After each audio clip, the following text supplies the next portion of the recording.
Hello mga kabayan. Yan, nagluluto tayo ngayon ng ulam, sitaw, adobo. Yan, ginisa ko muna. Tinawagan ko lang ng konting karne ng baboy. Tapos yan, ginisa ko muna bago ko lagyan ng toyo at suka. At ayan, kakalubog pa lang ng araw. Palubog pa lang pala. Medyo mataas pa. Pero ang oras na kasi is alas 7 ng gabi. Pero tingnan nyo naman, napakaliwanag po sa labas. Alas 7. Alas 7 ng gabi.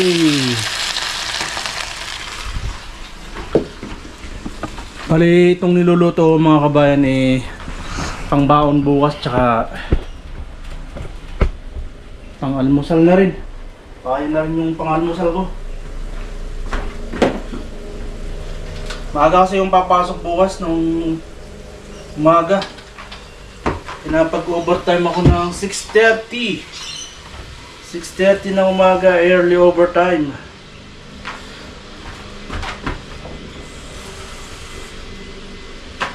Kasi may naiwang trabaho kanina sa workshop, hindi natapos. So, pinapa-overtime tayo. At siyempre gagrab natin yung pagkakataon na makapag-overtime. Bihira lang din kasi magkaroon ng overtime. Kaya ginagrab ko kapag pinag-overtime ako. At yan, napakaliwanag pa sa labas mga kabayan.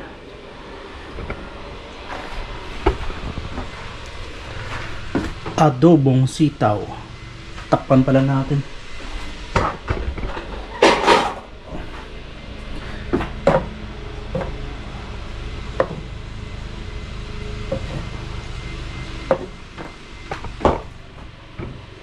A few moments later. At yan mga kabayan, tapos na yung ating nilulutong adobong sitaw. Luto na. May pambaon na bukas. Tapos pang-almusal na rin. Kasi maaga akong papasok bukas kaya nagluto na ako, pambaon. Tapos lalagay na ako ng itlog sa sinaing bukas. Sasabay ko doon sa kanin pag nagsalang ako. At yun na yun. May pang-almusal na, may pang-tanghalian pa. Palayay ng puso sabay tayong dalawa sa huling pagkakataon.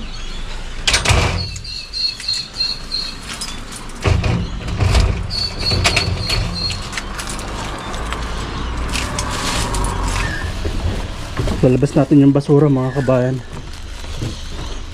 Kolekta bukas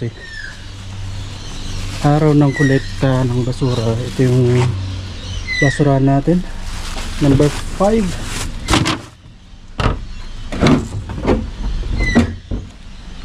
Ito naman number 4 dito yan. Tapos yung isa number 6, yung katabi ko dun sa taas. So lalabas natin. Yan, lalabas na sa mga kapitbahay. Kahit sandali palayain. Bababa natin sa baba kasi minsan may nagpaparada dyan naharangan yung magkukolekta na truck. So lalabas din natin yung kay tropa dito sa baba. Kasi ang gawa namin,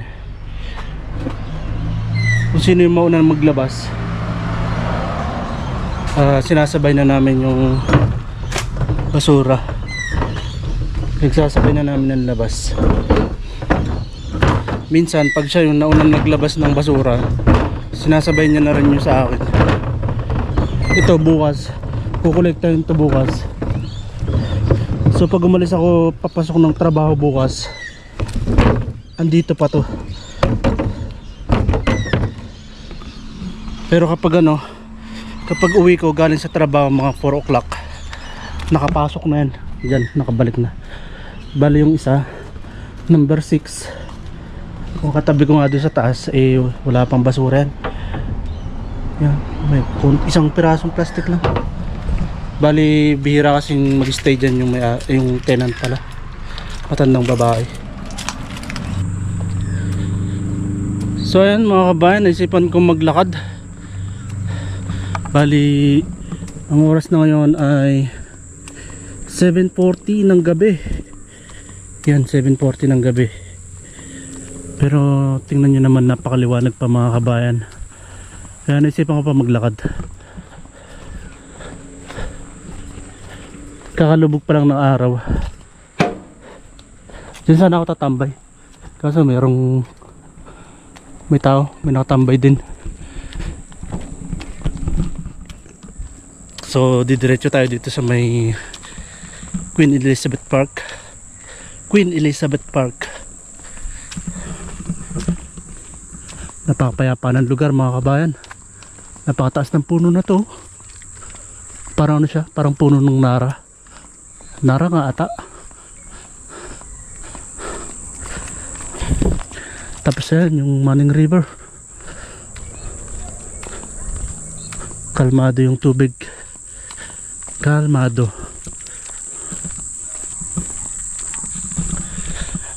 Magbabike sana ako. Kaso nga lang kasi yung bike nasa taas na. So kailangan ko ibaba doon sa hagdanan. Tapos pag uwi ko mamaya, iakyat ko na naman. So sabi ko maglalakad na lang. Lakad na lang.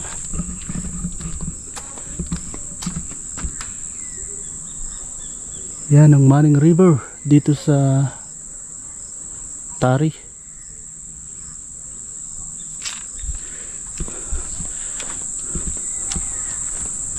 Yan, maririnig mo na lang mga huni ng ibon, kuliglig. Napakapayapa. At kapag kagantong oras mga kabayan, bihira na yung makikita nating tao dito naglalakad. O di kaya naman nagja-jogging. Bihira na kasi mag-alas 8 na ng gabi. So halos karamihan ng mga tao nasa kanilang mga bahay na. Pero tayo nga ay ito, naisipan natin maglakad. Palipas ng oras, at the same time exercise.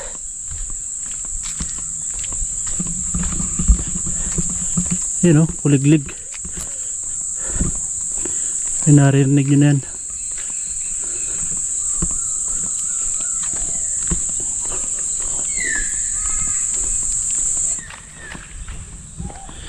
Kanina pa sana ako maglalakad nung maaga pa. Mataas pa yung sikat ng araw. Yun nga lang, nagluto nga ako ng ulam para bukas. Kasi maaga akong papasok, 6:30. So alis ako ng bahay mga 6:20. At yun nga, bihira din kasi magkaroon ng overtime sa trabaho namin. Kaya kapag pinag-overtime ako, ginagrab ko yung opportunity na makapag-overtime. Kahit pa paano dagdag sa sahod, dagdag pang gastos. At yun nga, wala na tayong makasalubong or makitang ibang tao rito. Ayan, meron tayong masasalubong pala. May narinig akong nagsasalita. Ganda ng pwesto ng no? Tambayan. Kaso nga lang pag gantong oras malamok na dyan malamok. Kasi nga tubig yung ibaba niya. Karugtong ng ibon. Ay, merong lizard. Ayun, huminto talaga sa gitna tapos hinihintay niya pa yata ako common dito yan mga kabayan, makikita mo pag-alagala.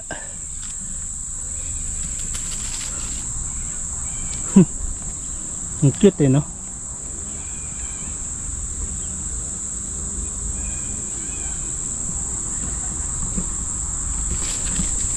Yan, pumasok na siya doon sa ano, ilalim ng puno. Ito po, laki ng puno na to.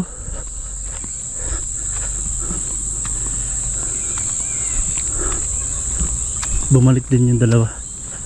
Di na dumiretso doon sa padulo.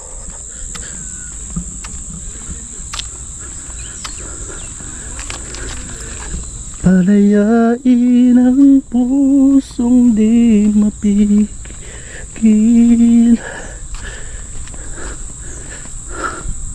Sana'y tayong dalawa.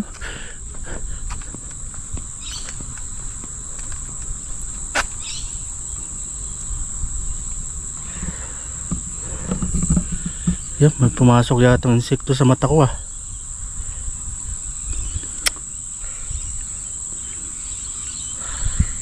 May pumasok yata ng insekto.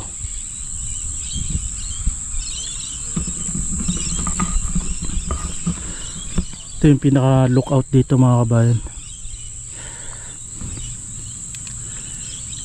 William and Elizabeth Winter.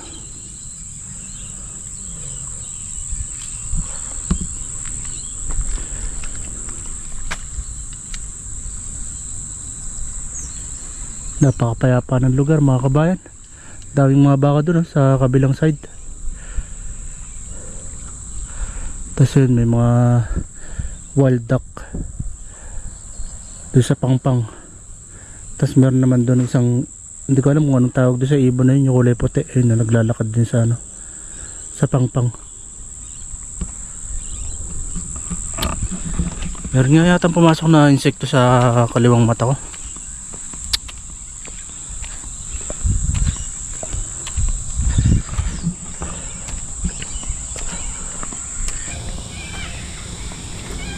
Ang ganda ng kulay ng mga ulap mga kabayan, no? Kulay orange. Kakalupog lang kasi ng ano, araw. At ayun nga, puro huni ng ibon sa mga kuliglig yung maririnig mo kapag dito ka naglalakad ng mga ganitong oras.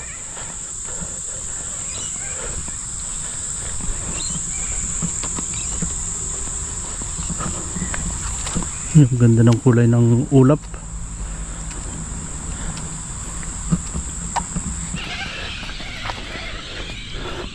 At ayun nga mga kabayan, nandito na tayo sa Queen Elizabeth Park. At ayun, may mga nakatambay pa mga puti. Daming mga ano dun, no?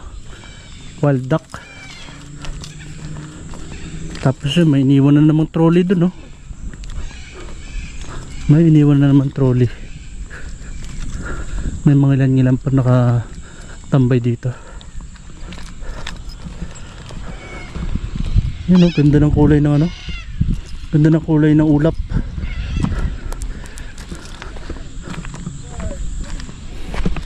Yun, may mga namimingwit pa rin, no?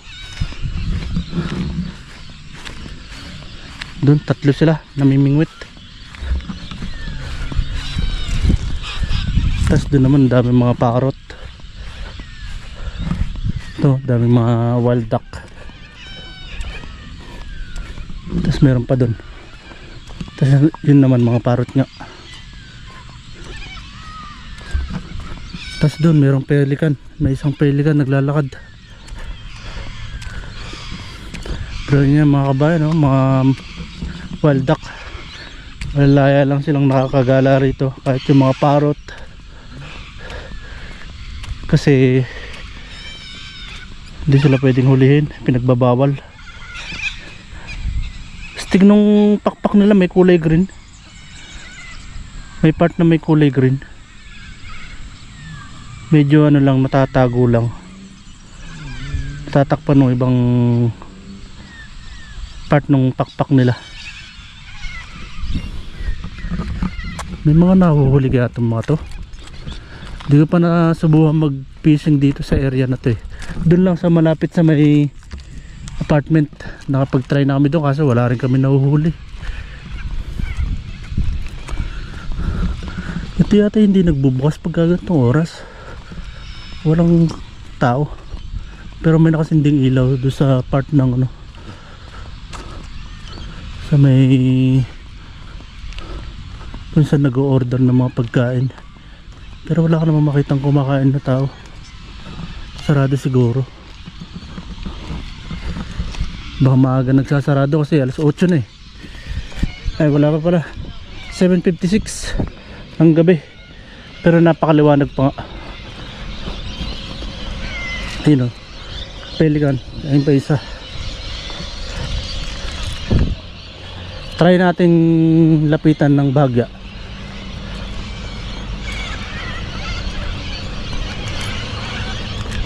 Yun, laki oh.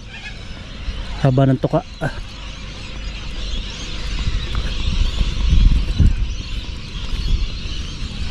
Laki.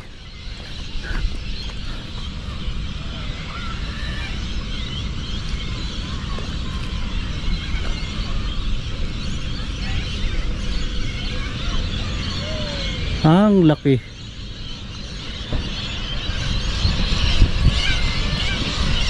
Tapos yan naman, pag lumakad ka papunta ron, main road na yun. Yan, KFC. Daming mga parrot doon sa area na yun, no?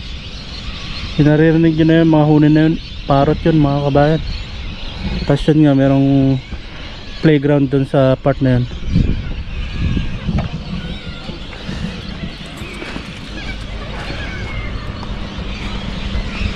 Manning River Rowing Club. Ito nyo yung isang pelican, no? Yung naglalakad papunta dun sa mga nakaupo dun sa bench, kasi nga mag-aabang na ano yun, mag-aabang ng pagkain. Ayun, naglalakad do, papalapit dun sa nakaupo sa mga bench.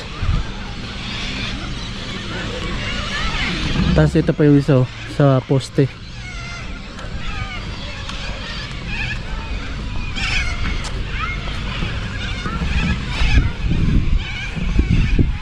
Caution, beware of snakes. Snakes may be present along pathways and tracks.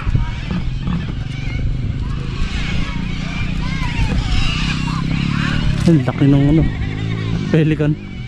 Nasa ibabaw ng poste. Diyan sila madalas na ano, diyan sila madalas nagtatambay. Ito na naman itong makulit na to. Bawal dito yan eh. Bawal yung motorsiklo.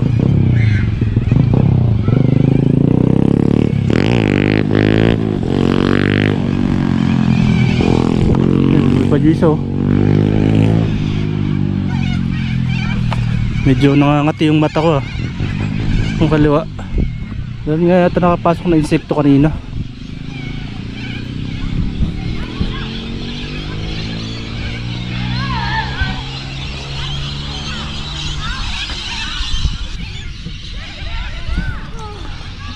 Yan mga kabayan, nagsindi na yung ano, ilaw, solar light.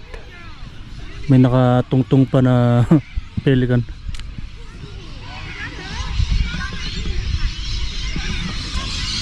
Dami pa naglalaro mga bata.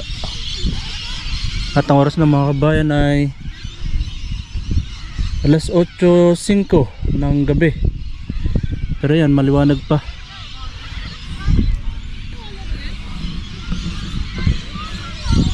So ganyan ang mga gawa ng ibang mga puti. Dito kumakain sa ano, sa park. Yan, sa may bench. Doon sila tumatambay, at the same time doon na rin sila kakain. Nagdadala sila ng mga pagkain.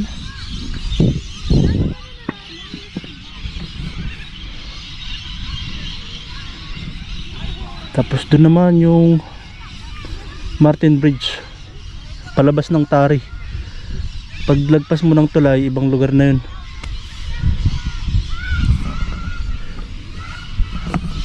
So bali mamaya pag pauwi tayo, hindi na tayo dito dadaan kasi bihira yung ilaw dyan. So dadaan tayo sa gilid ng main road. Doon tayo lalakad pa uwi. Tambay lang muna tayo dito palipas na oras.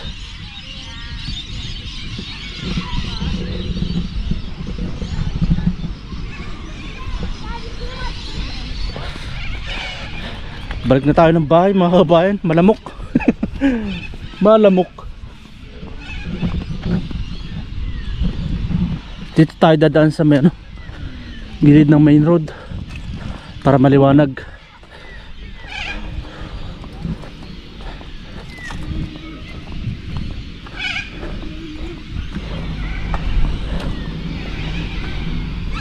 So sarado nga tong Manning River Rowing Club pagka ganitong oras, alas 8.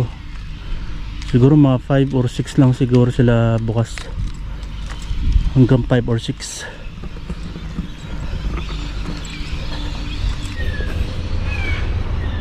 Ito yung KFC dito mga kabayan, Kentucky Fried Rice, fried chicken pala, fried rice, Kentucky Fried Chicken Trade Center. Tindahan ng mga pintura.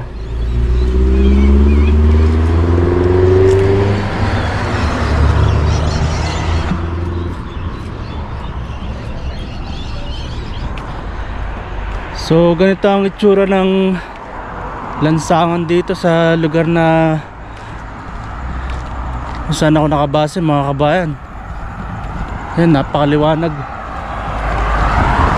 Napakaliwanag. Lahat ng mga street light gumagana.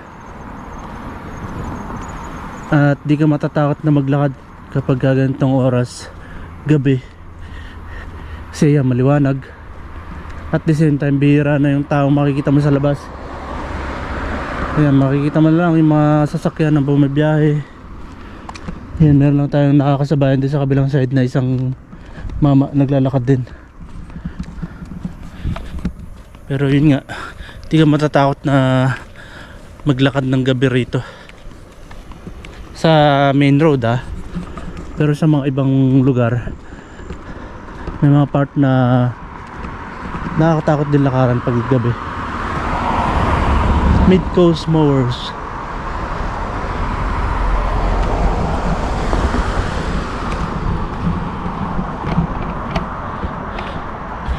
At ayan nga mga kabayan, malapit na tayo sa apartment. Bali ito na yung car wash. At ang oras na nga is 7:28 ng gabi. 8:28 pala, sorry. Grabe yung mga lamok. Naglalakad ka na, mahabol pa rin sa'yo, kumakagat pa rin.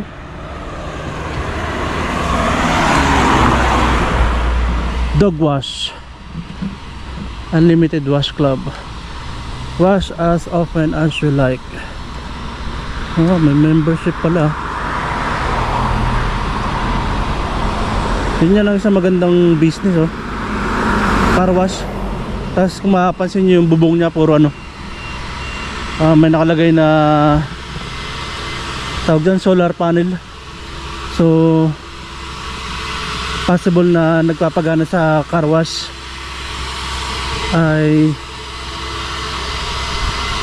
kuryente galing sa solar.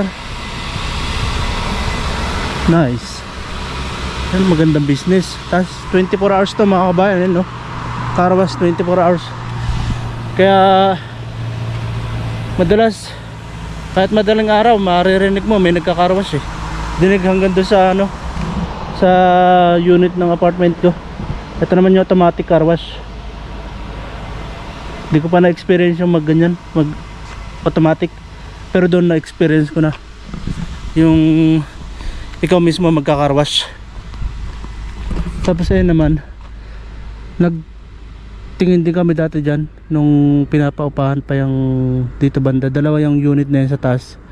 Yung may ilaw na yun, may nakatira na. Pero nung time na nag-viewing kami dyan, dalawa yan available. 2 kwarto sana yan, mura kasama kuryente. Yun nga lang, palis na kasi yung kasama ko nun sa bahay, kaya hindi na namin kinuha. Pero mura sana yun. Yun nga lang, luma na yung itsura ng bahay. Maski dun sa loob, luma na, lumang luma na. Pero pwede nang pagtsagaan yun kasi 300 a week kasama na kuryente, tubig.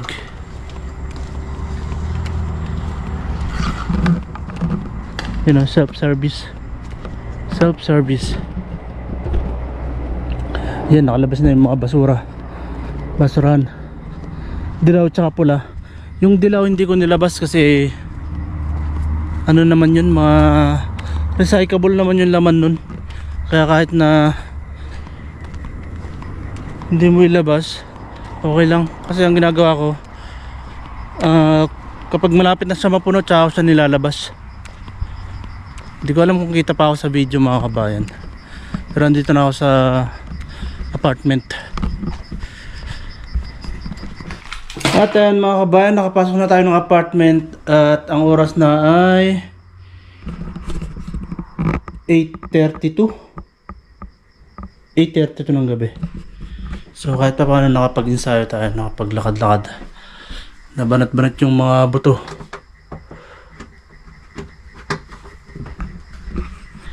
At yun nga, bukas maaga ang papasok, 6:30, early overtime. So dito ko na lang din tatapusin tong video na to mga kabayan. Maraming salamat sa inyong pagsama sa aking paglalakad dyan sa tabing ilog. At ingat kayo palagi mga kabayan. Hanggang sa muli, paalam. Sorry, it's DJ.